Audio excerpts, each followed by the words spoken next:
YCP నేతల భూదాహానికి అడ్డు అదుపు లేకుండా పోతుంది.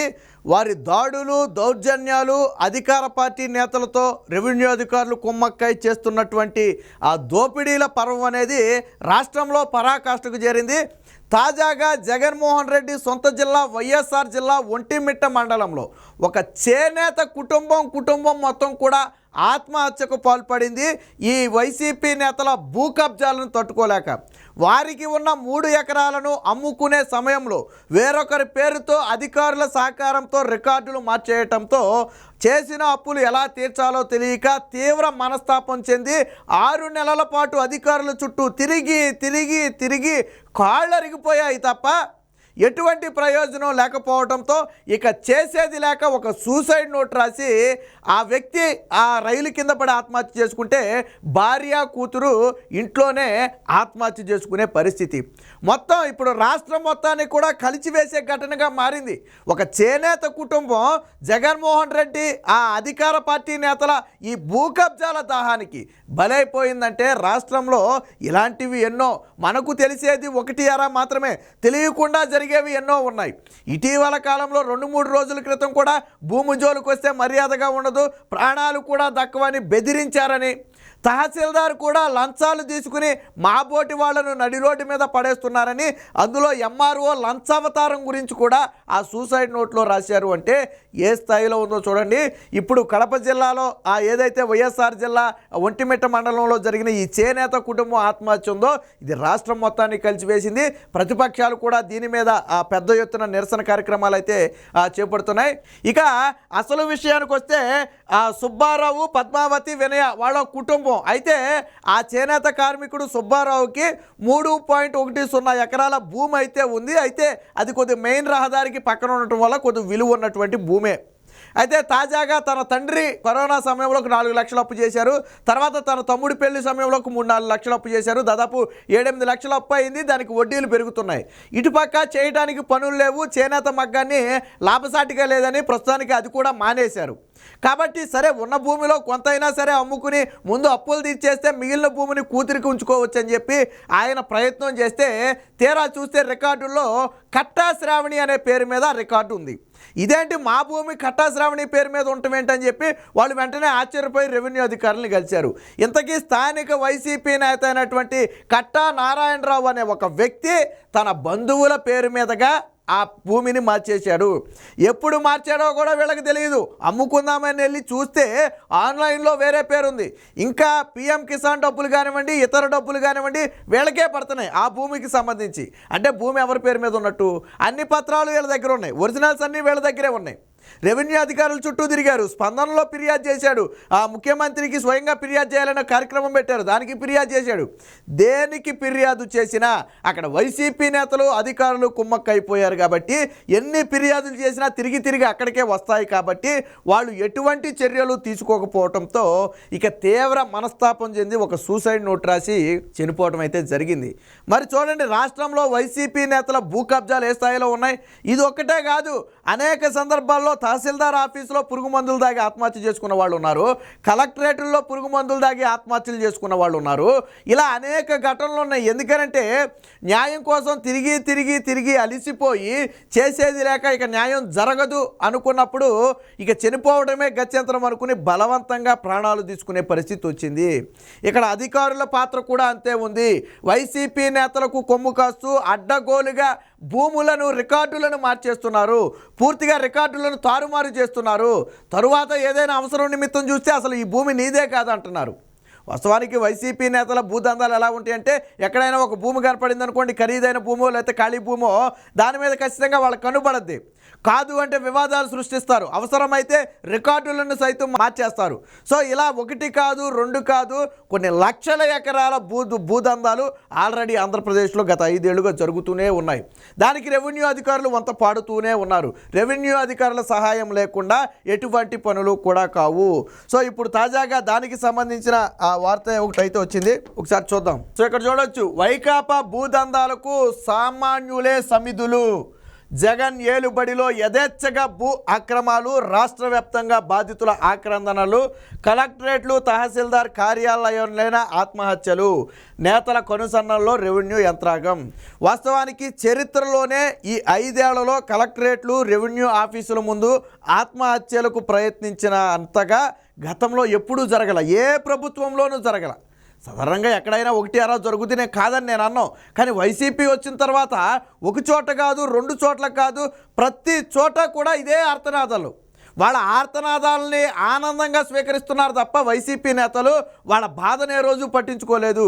అధికారులు కూడా ఏంటంటే వాళ్ళకి కావాల్సింది లంచాలే. ఈరోజు ఈ చనిపోతూ సుబ్బారావు తన ఎంఆర్ఓ లంచావతారాన్ని కూడా రాశాడు. లంచాలు అడిగిన దాన్ని కూడా అందులో పూర్తిగా వివరించాడు. అంటే అధికారులు ఎవరికి డబ్బు ఇస్తే వారికి అనమాట.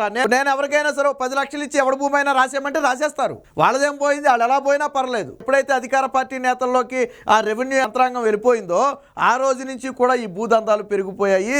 దీంతో ఇలాంటి బలన్మరణాలు అయితే అనేకం వస్తున్నాయి. ఇక్కడ చూడొచ్చు, చేనేత కుటుంబాన్ని చిదిమేశారు, వైకాపా నేత భూదాహానికి పేదల బలి, భూమిని కాజేయటంతో మనస్తాపం, 3 ఆత్మహత్య. పాపం చూడండి, ఈ అమ్మాయి 15 ఏళ్ళో 16 ఏళ్ళో, పాపం చిన్న వయసు. ఆ అమ్మాయి పెళ్ళికని చెప్పి దాచుకున్నటువంటి పొలం, అందులో కొంత అమ్మి అప్పులు తీరుతాం, ఎందుకంటే అప్పుల భారం పెరిగిపోయింది, చేయటానికి పని లేదు, దాని వడ్డీలు కట్టలేకపోతున్నామని చెప్పి ఎకరమో అరెకరమో అమ్ముదామని చూస్తే రికార్డుల్లో మొత్తం 3 ఎకరాలు కూడా లేకుండా పోయింది.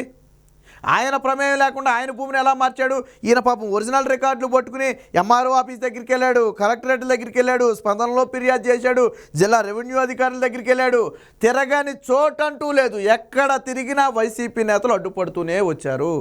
చివరికి ఏమీ చేయలేక ఒక నిస్సహాయుడిగా మారిపోయి, ఇక చేసిన అప్పులు కూడా నేను తీర్చలేను, భూమి ఎలాగా పోయింది, నేను చేసినప్పుడు తీర్చలేను, నా కుటుంబాన్ని పోషించలేదని చెప్పి ఒక నిరాశ నిస్పృహలోకి వెళ్ళిపోయి రైలు కింద పడి ఆత్మహత్య చేసుకున్నాడు.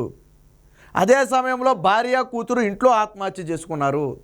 చూడండి, ఒక కుటుంబం మొత్తం కూడా ఆత్మహత్య చేసుకుందంటే ఈరోజు వారికి ఉన్నటువంటి పాపం అందులో లేఖలో రాశాడు, ఇది నా కూతురు కోసం దాచుకున్నటువంటి భూమి. కలెక్టర్ గారికి రాశాడు లేఖలో, ఫలానా వ్యక్తి భూమిని కాజేశారు, ఫలానా అధికారులు దీన్ని సహకరించారు, అది నా కూతురు పెళ్లి కోసం దాచుకున్న భూమి, నా వారసత్వంగా వచ్చినటువంటి భూమి, అది నా వారసత్వంగా వచ్చినటువంటి భూమి. ఈరోజు నన్ను తీవ్ర మనోవేదనకు గురి చేశారు. నేను చనిపోయినా కానీ సంబంధిత వ్యక్తులను ఎవరిని వదలొద్దు, సంబంధిత అధికారుల్ని, సంబంధిత వ్యక్తుల్ని ఎవరిని వదిలిపెట్టొద్దు, కఠినంగా శిక్షించండి. ఇలాంటి కష్టం మరొక వ్యక్తికి రాకూడదు, ఇదే నా చివరి మరణ వాంగ్మూలంగా భావించాలని చెప్పి ఆ లేఖలో రాసి ఈరోజు ఆత్మహత్య చేసుకునే పరిస్థితి. చేనేత కుటుంబాలకు చూడండి ఎంత కష్టం వచ్చిందో. ఆల్రెడీ చేయడానికి పని లేదు, తినడానికి తిండి లేని పరిస్థితి. అలాంటి పరిస్థితుల్లో కూడా సరే ఏదో తులమో పొలమో ఉన్నదాన్ని ఏదో అమ్ముకునో ఏదో చేసుకుందామంటే వైసీపీ నేతల కబ్జాలు ఎక్కువైపోయాయి. ఇది కేవలం శాంపుల్ మాత్రమే, మనకు తెలిసింది మాత్రమే, తెలియని రాష్ట్రంలో అనేక ఘటనలు ఉన్నాయి. సో దీనికి సంబంధించి ఇక్కడ చూడవచ్చు, ఇది కూడా ఎక్కడ మళ్ళీ జగన్మోహన్ రెడ్డి సొంత జిల్లా ఒంటిమిట్ట మండలంలో, వైఎస్ఆర్ జిల్లా ఒంటిమిట్ట మండలంలో జగన్మోహన్ రెడ్డి సొంత ఇలాకాలోనే దిక్కులేదు చేనేత కార్మికులకి. జగన్ రెడ్డి సొంత ఇలాకాలోనే ప్రజల ఆస్తులకు రక్షణ లేదు. ఇక రాష్ట్రం మొత్తం ఎక్కడ రక్షణ ఉంటుంది? పులివెందుల నుంచి దిగినటువంటి, కడప నుంచి దిగినటువంటి ఈ బ్యాచ్ మొత్తం కూడా రాష్ట్ర వ్యాప్తంగా కబ్జాలు చేస్తున్నారు. గతంలో చెప్పలేదా వైజాగ్లో కబ్జాలు చేయడానికి పులివెందుల నుంచి బ్యాచ్ వచ్చిందని? సో ఈ రకంగా వేధించారు. ఇది ఒక్కటే కాదు, గతంలో కూడా అనేక ఘటనలు జరిగాయి. అవి కూడా ఒకసారి చూద్దాం. సో ఇక్కడ చూడండి, భూ రికార్డులు తారుమారు చేశారని సూసైడ్ నోట్లో ఆవేదన, రెవెన్యూ శాఖ అధికారుల చేతివాటం గురించి కూడా ప్రస్తావన. వైకాపా నాయకుల భూదాహానికి ఓ చేనేత కుటుంబం బలైపోయింది. వారసత్వంగా వచ్చిన భూమిని అమ్మి అప్పులు తీర్చుకుందామంటే ఆ భూమి వేరే వాళ్ళ పేరు మీద ఉండటంతో చేసేది లేక తిరిగి చివరికి ఆత్మహత్య చేసుకునే పరిస్థితి. అప్పులు బారిన పడటంతో భూమిని అమ్ముకోవాలని ప్రయత్నించిన వైకాపా నేత కట్టా నారాయణరావు, అతని అనుచరులు రెవెన్యూ రికార్డుల్లో ఏకంగా పేర్లు మార్చేశారు. ఆ భూమిని కట్టా శ్రావణి అనే ఒక మహిళ పేరు మీదకి మార్చారు. ఎవరు ఈ కట్టా శ్రావణి అంటే ఈ కట్టా నారాయణరావుకి బంధువు. అంటే తన బంధువు పేరు మీదకి ఈ 3.10 ఎకరాలను మార్చేసి ఈరోజు వీళ్ళు ప్రాణాలు పోవడానికి కారణమయ్యారు. ఇదే కాదు, గతంలో ఘటనలు కూడా ఒకసారి చూద్దాం. జగనన్నకు చెబుదాం ద్వారా బాధితులు ఫిర్యాదు చేసిన జగనన్నకు చెబుదాంలో ప్రధాన ఫిర్యాదులన్నీ భూ ఆక్రమణలకు సంబంధించింది, కానీ ఏ రోజు వాటిని పరిష్కరించాల. అలాగే వైఎస్ఆర్ జిల్లా కాజీపేట మండలంలో గతంలో ఒక రైతు, అతని పేరు సుబ్బారెడ్డి, ఆ రైతు ఆత్మహత్యకు పాల్పడ్డాడు. తన చావుకి జగన్మోహన్ రెడ్డి అలాగే రెవెన్యూ అధికారులే కారణమని చెప్పి ఒక లేఖ రాసి విషగులుకలు మింగి ఆ రోజు మరణించడం జరిగింది. అలాగే భూ వివాద పరిష్కారంలో సాయం చేసినందుకు 16 లక్షలు ఇవ్వాలని చెప్పి నరసరావుపేట ఎమ్మెల్యే గోపిరెడ్డి శ్రీనివాసరెడ్డి డిమాండ్ చేస్తున్నాడని చెప్పి ఒక వ్యక్తి పెట్రోల్ పోసుకుని సీఎం క్యాంప్ కార్యాలయం ముందు ఆత్మహత్య చేసుకునే ప్రయత్నం చేశాడు. ఎమ్మెల్యే గోపిరెడ్డి ఇప్పించిన ఇంటి స్థలాన్ని ఆయనకు సన్నిహితంగా ఉండే ఓ పోలీస్ అధికారి ఆక్రమించాడని చెప్పి నరసరావుపేట కలెక్టరేట్ ముందు కొంతమంది ఉయ్యాల శివకృష్ణ అనే వ్యక్తి ఆత్మహత్యకు దిగాడు. ఇక విఆర్ఓ రెవెన్యూ సిబ్బంది కూడా, కొంతమంది రెవెన్యూ సిబ్బంది కూడా పాపం ఒత్తిళ్లు తట్టుకోలేక, అంటే చెప్పింది చేయకపోతే ఒత్తిళ్లు తట్టుకోలేక రాజకీయ నాయకుల ఒత్తిళ్లు వాళ్ళు కూడా ఆత్మహత్యలకు పాల్పడే పరిస్థితి. ఇక ఏలూరు కలెక్టరేట్లో ఒక మహిళ పురుగు మందు దాగి 56 సెంట్లు కబ్జాకు గురైందని చెప్పి పురుగుల మందు దాగి ఆత్మహత్య చేసుకునే ప్రయత్నం చేసింది.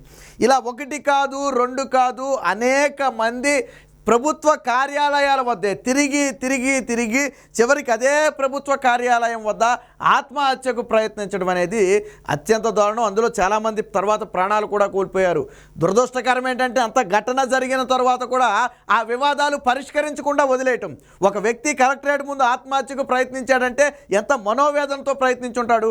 అప్పుడైనా అధికారులు స్పందించి దాన్ని పరిష్కరించే ప్రయత్నం చేయాలి. అలాంటి పనులు కూడా జరగలేదు. నిజంగా అలాంటి ప్రయత్నమే జరిగితే ఈరోజు ఈ కుటుంబం మొత్తం కూడా, ఈ చేనేత కుటుంబం మొత్తం కూడా ఆత్మహత్య చేసుకోవాల్సిన అవసరం లేదు. చూడండి, ఇక్కడ ఆ ఇంట్లోనే వాళ్ళు చనిపోతే రైలు పట్టాల మీద ఆ వ్యక్తి చనిపోయాడు.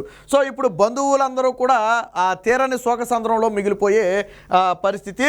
సో ఇది చూడండి, మేము చేనేత కార్మికులం. మా నాన్న పేరుతో ఒంటిమిట్ట గ్రామంలో సర్వే నెంబర్ 2187/2లో 3.10 ఎకరాలు ఉంది. కడప రేణిగుంట మధ్య నూతనంగా నిర్మించిన 4 వరుసల రహదారి పక్కనే ఉండటంతో విలువ బాగా పెరిగింది. సో ఖాతా నెంబర్ 17/12లో PM కిసాన్ డబ్బులు కూడా పడుతున్నాయి.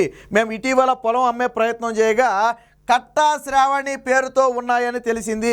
మా పేరుతో ఉండాల్సిన రికార్డులు వాళ్ళ పేరుతో ఎలా వచ్చాయి, ఏ సంవత్సరంలో మార్చారు, వీరిపై కఠిన చర్యలు తీసుకోవాలని ప్రార్థన. ఆ పొలం పిల్లల కోసం పెట్టుకొని ఉన్నాం. మా నాన్నకి కరోనా వస్తే 4 లక్షలు అప్పు చేశాం. తమ్ముడి పెళ్లికి 3 లక్షలు అప్పు చేశాం. వడ్డీలు అప్పులు ఎలా తీర్చాలో తెలియక మేము చనిపోతున్నాం. మా ఇంట్లో వారికి కానీ మాకు అప్పు ఇచ్చిన వారికి కానీ సంబంధం లేదు. తహసీల్దార్ లంచం తీసుకుని మాలాంటి వాళ్లను నాశనం చేయొద్దు, ఇదే మరణ వాంగ్మూలం అని భావించాలని చెప్పి సుబ్బారావు తన మరణ వాంగ్మూలంలో రాశాడు. చూడండి ఎంత బాధో. ఆ భూమిని మా కూతురు కోసం పెట్టుకున్నాం, ఇక భూమి ఎలాగా లేదు, మేము బ్రతకడానికి లేదు, చేసిన అప్పులు కూడా తీర్చలేమని చెప్పి ఈరోజు తనువు జాలించిన పరిస్థితి. వైసీపీ నేతల భూ కబ్జాలు ఏ స్థాయిలో ఉన్నాయో చెప్పడానికి ఇదొక ఉదాహరణ. ఎప్పటికైనా సరే ఇక ఈ వైసీపీ ప్రభుత్వానికి ఎలాగా కాలం చెల్లింది అనుకోండి, ఇంకా మహా అయితే 40 రోజులు లేదు, 50 రోజుల్లో ఈ ప్రభుత్వానికి చర్మగీతం. ఏదైతే ఈ భూ ఆక్రమణలు ఉన్నాయో, భూ దందాలు ఉన్నాయో, వైసీపీ నేతల భూదాహం ఉందో, దీనికి అడ్డుకట్ట వేయాలంటే వచ్చే ఎన్నికల్లో ఈ పార్టీని సాగనంపటం ఒక్కటే మార్గం అని చెప్పి ఇప్పుడు ప్రజలందరూ కూడా భావించే పరిస్థితి.